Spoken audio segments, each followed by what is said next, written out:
All right, we're gonna walk through a routine if you're feeling like you've got some tightness down and through the leg, maybe some sciatic nerve pain, or if you're just feeling like there's some instability through your pelvis, around that SI joint, or in that lower back area. This is just gonna be a great way to kind of stretch out some of the soft tissue to find a safe tolerance for certain movements and then build back up some of those deep core muscles so that you feel prepared and confident to get back into exercise or get back into the activities that you need to do throughout the day. So we're gonna start off with an elephant walk. So this can be done multiple different ways. You can put your hands on the floor if that feels like you've got the capacity to do that right now. Otherwise, you can put your hands on some kind of prop, a couch, even a table, or some kind of a pillow. And then you're gonna get nice and tall with your legs. Try to find tension in those hamstrings. And we're just going to pedal back and forth by locking our knee out. So we're gonna do about 10 to 15 total here. Again, using your own judgment, finding tension on the back of your leg without muscling through pain. The idea here is we want to build up our tolerance or build up that capacity for extension in the knee or straightening out of the leg in a way that feels safe. So you might have a little bit of discomfort on that first one or two, and then after that, it might start to soften. If that's the case, you can kind of graduate or move to a lower prop. In doing that, you'll find that tension again. Or if this is too uncomfortable, you can also put your hands on a higher prop, a table, a chair, or something that's going to provide a little bit more support and a little bit less tension on the back side of your legs. So go ahead and do 10 to 15 of those. And then again, take a little break. And then maybe try to advance that to a lower prop or something that feels like it's going to push your capacity a little bit more. And then do that same thing. After that, we are going to do a little bit of controlled work around the SI joint or around the pelvis. So in order to do this, one of the things that I like to do is to grab a yoga block. You could also do this depending on how wide your staircase is. You could do this on your stairs, or you could do this on some kind of a beam or a prop that just elevates your one leg just a little bit. So I'm gonna have you place one knee on that yoga block or prop, put your hands on the floor or on the space in front of you, and then with control, you are going to pull the other knee off the ground to elevate it back up to neutral. So you'll feel your hips shift down and back up. We're gonna do 10 on each side here. So you should feel a little stretch as your knee goes down on the outside of the hip that's on that elevated surface.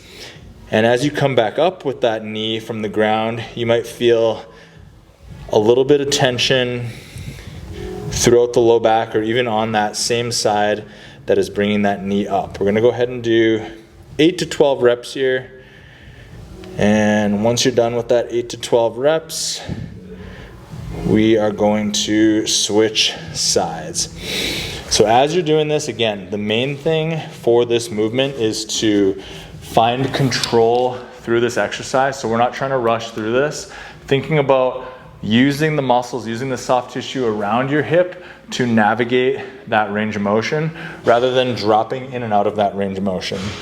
So same thing here, one knee on an elevated surface, the other knee on the ground, slow and controlled in and out of this range. Again, if this is uncomfortable or feel like this is too much tension, you could start with your hands up against a wall or on a table and just kind of work on maybe some smaller range at a different angle.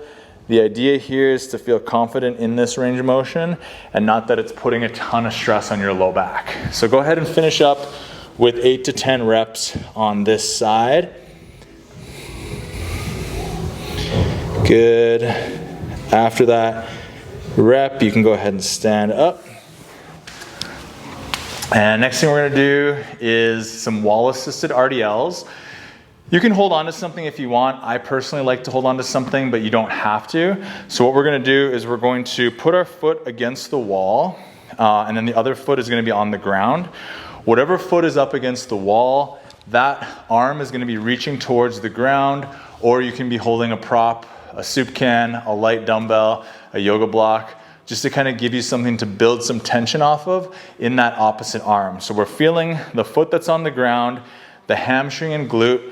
Kind of soften the knees, stay active around the knee joint, and we're going to pull our hips back towards the wall and spring back up. Again, using tension on the back side of that standing leg. So this is not a bow way forward or a reach. I want you thinking about hinging or pulling your hips back and then using the muscles that support the arch of your foot all the way up to that hamstring and glute on the back of your leg to spring you back upright. Let's go ahead and get 8 to 10 on this side. Really feeling that control. Try not to lean all your weight into the wall, so getting soft with that foot that's supporting your body weight, but just having it there as a little kickstand to provide some trust in this range of motion. A lot of people feel discomfort in their low back or in their SI joint area when they're bending forward. The wall just gives you a little bit of extra safety and support so that hopefully you can perform this range of motion. We'll go ahead and switch sides after 10 reps. And same idea, one foot on the ground, opposite foot on your wall or prop. From here, we're gonna do the same thing, hinging that hip back and coming all the way back to a standing position. When you're in this position, the one thing that I want you to think about is we're not barreling through anything that's causing pain. So if you're hinging back and you're at 10 degrees, 20 degrees down and it starts to bite a little bit, I want you to come on out of that and really play in that range of motion rather than trying to get all the way to the floor as that destination. Use your own guidance here, your own judgment. We're trying to stay within a nice tolerable range without pushing past pain. We want to recognize some discomfort there and start to work with different ways to build up your capacity in that kind of gray area of discomfort and then pushing through into pain. We're trying to avoid that push through. So all right, that's it. We got 10 reps there on both sides. Next thing we're gonna do is a Palloff press from a split stance position. So you're gonna get one of these long bands and attach them to a door handle. If you've got a rig in the garage or something like that, or squat rack, you can do that. It's really easy to put this on a door handle though. And basically what you're gonna do is you're gonna find some tension. If you don't have a long loop band like this, you can also use one of those open-ended TheraBands, tie it around the door handle or wrap it around a couple times and then pull it out. You're going to have the foot that's away from your anchor forward, the other foot back. And I want you thinking about getting in a nice split stance and pulling everything together. So we're using those deep muscles into your inner thighs, your groin, your deep core to stay nice and upright. You're gonna clasp your hand or hold on to that band, and we are going to push out away from our chest and pull back in.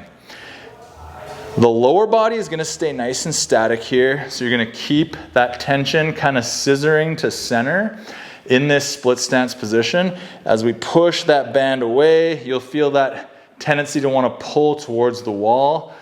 We're trying to fight that using the sides of our core, our trunk, to stay nice and upright. We're gonna go through 8 to 10 reps on this side, and then we're going to switch things up to the other side. So same idea, whatever foot is away from your anchor point, that is going to be the foot that's forward. The other foot is back. Pull those legs together, get nice and tall through your torso. Keep that tension at midline this entire time. Press your palms directly away from your chest and back towards your chest. We've got 8 to 12 reps here. Nice and controlled. Use your core, stay nice and tall. Try not to hunch over in this position or root down with your legs. We're pulling our inner thighs together, staying nice and tall, keeping your pelvis underneath your rib cage. Good, finish up these 8 to 12 reps. After that, you can shake it off just a little bit here. We're gonna go back into those elephant walks. We're gonna go through all those one more time. Using this as a tool to check in, see how things are feeling, seeing if things are calming down, if you can get a little bit more range of motion the second time through. So, hands on the floor or on a prop. Again, we're pedaling out those feet, locking out your knee, feeling that pull, that tension on the back of our legs, kind of leaning into that tension just a little bit without barreling through it. You should feel a little bit looser on this second time through, or a little bit less resistance. We'll do 8 to 12 reps. You can stand up, shake it out for a second. We'll get right back into that. Same thing. Again, from a prop or from the floor. We're coming down to the ground.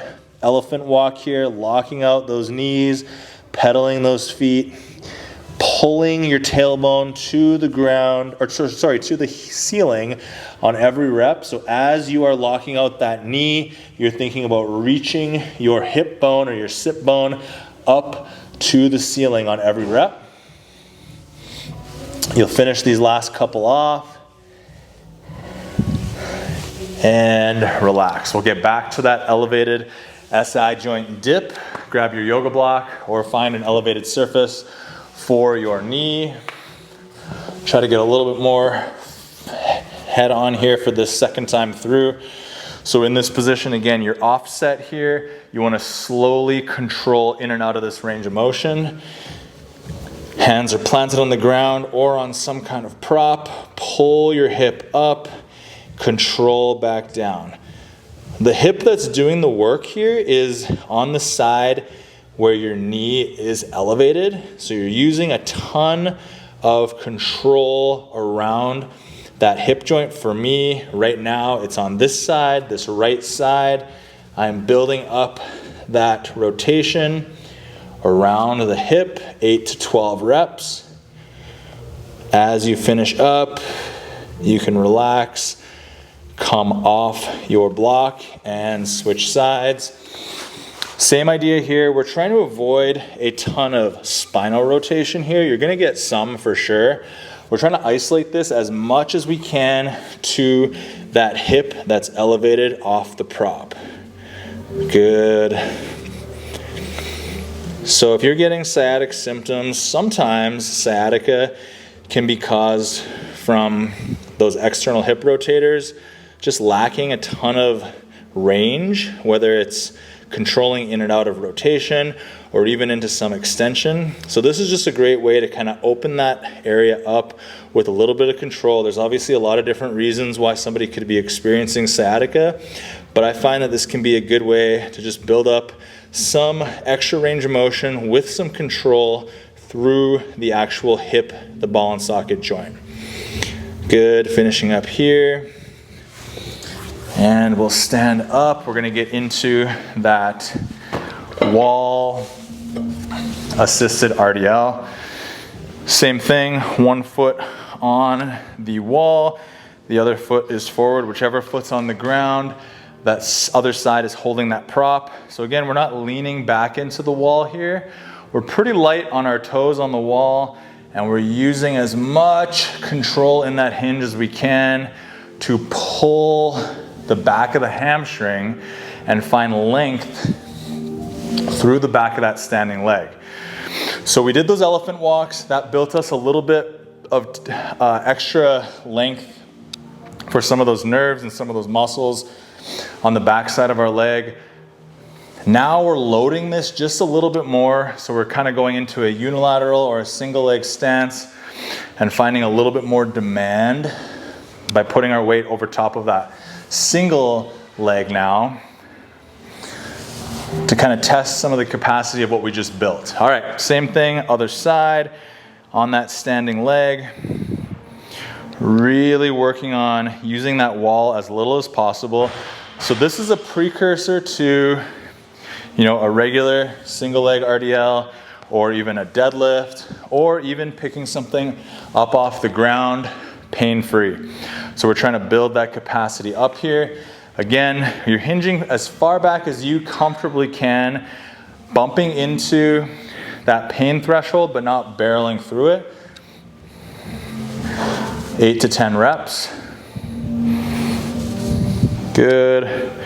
Staying nice and long through your spine. Finishing that up, we're gonna go back to the Pallof press.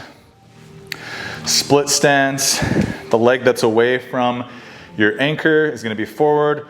we're going to pull everything together, nice and tall through the spine, drive those arms forward, 8 to 10 reps. Again, you're gonna have a tendency to wanna rotate into it. We're fighting that rotation with those deep core muscles, all those muscles that support your spine, and we're hitting 8 to 12 reps here. Good, don't forget to breathe. Nice, keeping that rib cage right over top of the pelvis. Finish up with the other side. A lot of you, it's gonna be your default to kind of arch your low back to be here.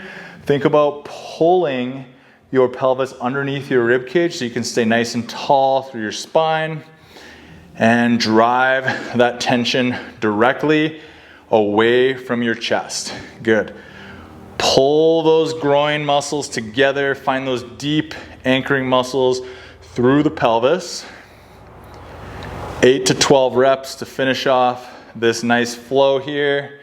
Hopefully I kept it under 20 minutes for you. But yeah, this is a great, nice little primer. If you're feeling some, a little bit of sciatica pain or some kind of tension through the back of the leg, always consult with the provider if you're feeling like you're nervous or there's some things that you're worried about or there's areas of concern. But this is a great thing that you can do before a lift day, or if you're just not feeling like you want to work out and you just want to get some movement through the pelvis and hips. I hope this helps. We'll see you again soon.